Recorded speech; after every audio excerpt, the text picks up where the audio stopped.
አንዲት የሆነች ሰሪቃ ሰጠልኝ ብላኝ አለፍ ያፉ እየፈጠኑ እቺን ያዙና ውጭ ሀገር ያሉ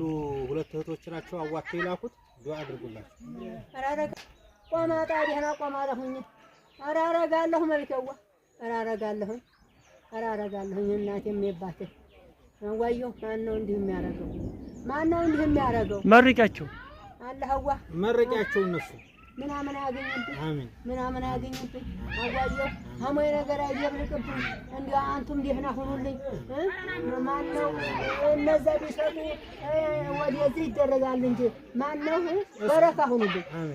ሁኑልኝ እኛውን ሳብ ያርገኝ እነዛ እኛውን ሳብ ያርግልኝ ምናምን አያገኝብኝ አዋየው ማነው እንዲህ የሚያረገው ምናምን አያገኝብኝ ታፋሽ ላሳያቸው ታፋሽ እርሜውን ሳብ ያርግልኝ እርሜውን ሳብ ያርግልኝ አዋየው ማን አረገው